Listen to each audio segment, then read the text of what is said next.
Hi everyone, I'm Laura. Today I'd like to talk to you about the topic of unity. We're going to be looking at a passage in John 17 verses 20 to 23.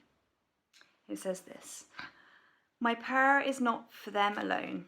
I pray also for those who will believe in me through their message, that all of them may be one. Father, just as you are in me and I am in you.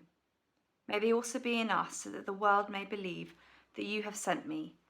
I have given them the glory that you gave me, that they may be one as we are one. I in them and you in me. May they be brought to complete unity, to let the world know that you sent me and have loved them even as you have loved me." This topic of unity is one that is actually really close to my heart. I always remember leaving university at the age of kind of 19, 20, however old you are, and going out into the big wide world and having so many questions around this whole topic of unity, around what is church? How do I fit into church? What is the right way to do church? What is the right denomination? And I got my first job working actually for, off the back of university, was working for a church in Bath. And I started this job. And as part of that role, with a group of other young Christians in Bath at the time, we got together and we decided that we wanted to just run some sort of monthly prayer and worship evenings. We didn't really have a huge agenda for them. We just thought it'd be a fun thing to do. And as these prayer meetings went on month after month, we realised that basically the most powerful thing about these prayer meetings was the sense of unity, of churches coming together from all over Bath to pray and worship together. And we actually ended up calling them Unite. And off the back of this experience, I really started and realised that actually all those questions I had, no matter how important they are to have those questions, the most important thing is church unity. The most important thing is this belief and this knowledge that as the body of Christ we are called to be united. And so we read this passage in John, and it's Jesus' final prayer actually before he is betrayed and arrested.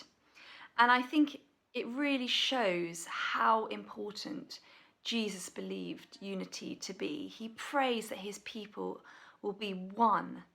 But not just this, he prays that they are one, the church will be one, so that in verse 23 it says, "Then the world will know that you, God, sent me, Jesus, and have loved them even as you have loved me."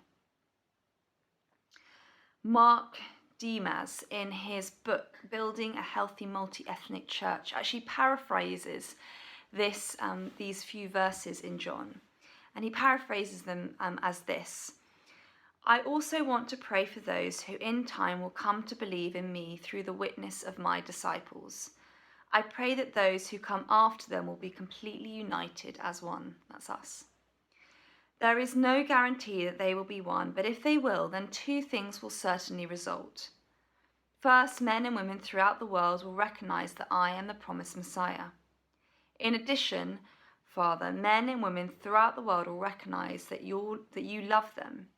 Consequently, they will respond to your love and receive eternal life through faith in me." So we are called to be one for the sake of the gospel. And this might not be an easy thing, but it is biblical and it is right. And there are many ways that the church has not been unified, but probably one of the biggest ways historically it hasn't been unified is in its stance to equality and justice, despite people's backgrounds or social economic status or gender or race. Ravi Zacharias, the great apologist who sadly died recently, said this: "Where destruction is the motive, unity is dangerous." God hates disunity. It breaks his heart. And this under passage, it shows that. It shows that unity is powerful. It reflects God and impacts the world around it.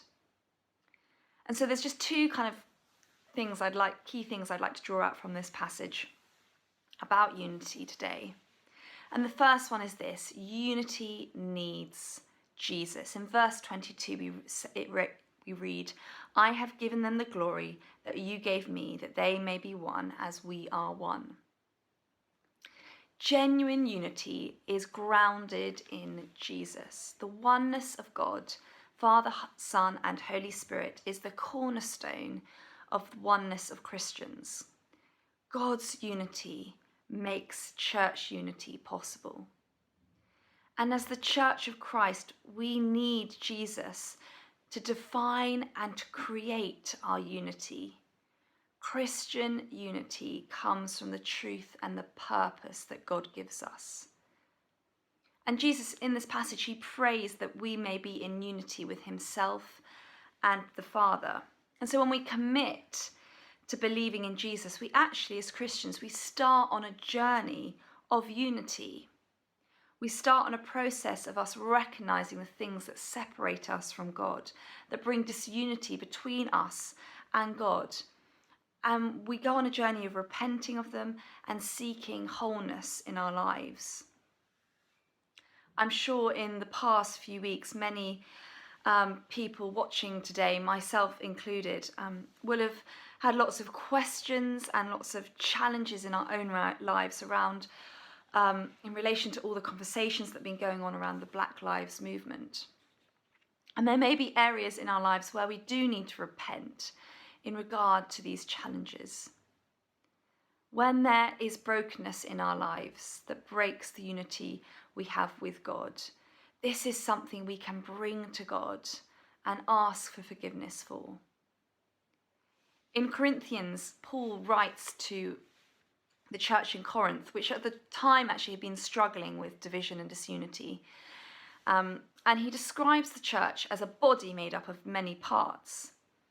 And Paul describes the church in this way to kind of illustrate that unity does not mean that we all have to look and be the same. As a church, we don't have to agree on everything, but disagreement and difference shouldn't affect unity.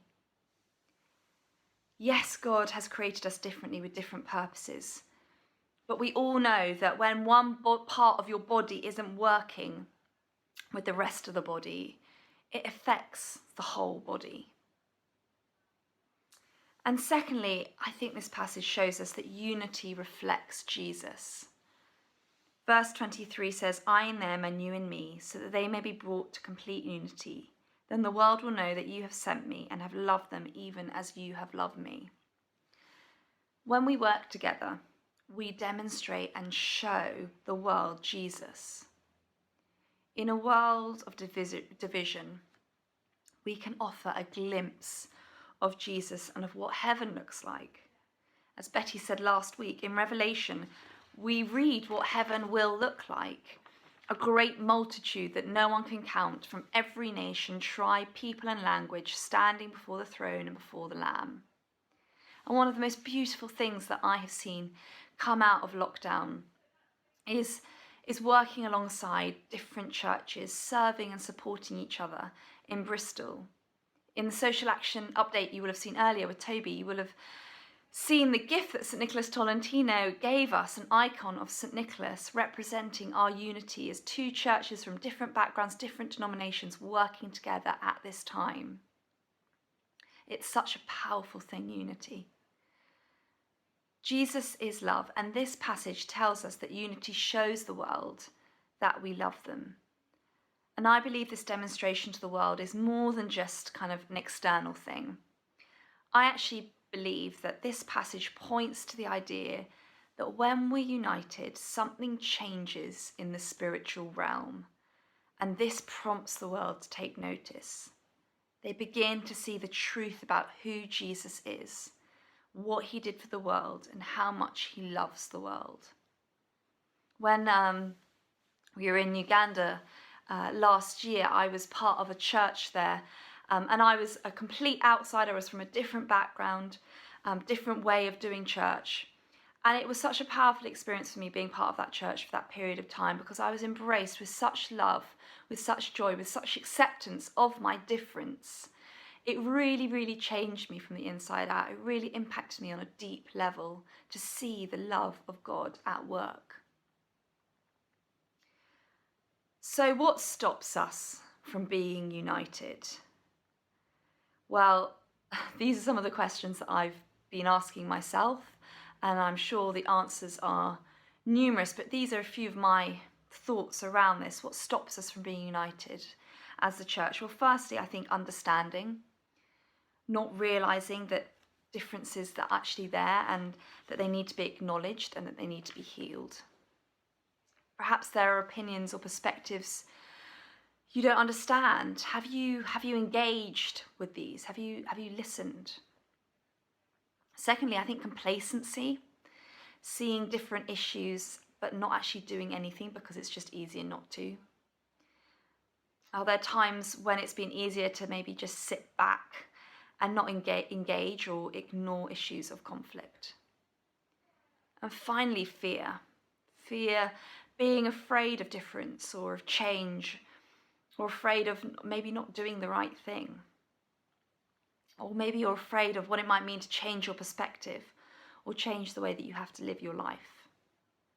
I am guilty of all these things, especially actually in relation to the BLM movement and all that's been happening in the last few weeks. And I've found myself having so many questions going on, racing around my mind. And it's almost like kind of an over-analysis has led to almost like a paralysis, not knowing what to do. But the good news is that we have Jesus. We have Jesus as a help and a guide. We aren't in this battle for unity alone. We have the living God within us fighting this battle with us on our behalf. I love the Swahili proverb that says, unity is strength, division is weakness. I'd just like to finish this talk today by showing you a picture. I live in Easton, which is the second most multi-ethnic ward in Bristol. And I love living here. It's one of the most amazing, fantastic places I've ever lived. And this picture, this mural, is on a house just around the corner from where I live. I pass it most days. And it has always struck me, and I always look at it every time. I actually always look forward to driving past it every time I do, because I think it's so, so powerful. And it's by a local artist called Andrew Burns Colwell. And I think this picture could be interpreted in many, many different ways. But I think it's really interesting that the artist decided to use the Lord's table as the setting for this picture.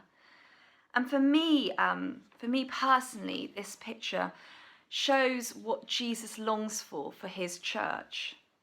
It shows an open table where people from all backgrounds can come and enjoy each other's company in unity and in peace and in love. I'm just going to pray as I finish.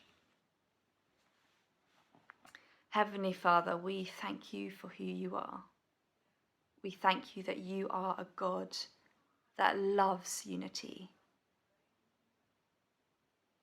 Lord, help us this week to seek out unity in ourselves, amongst our family and our friends in the church around us. And Lord, help us to seek it out in the world we live as well. I pray all this in your name, Jesus. Amen.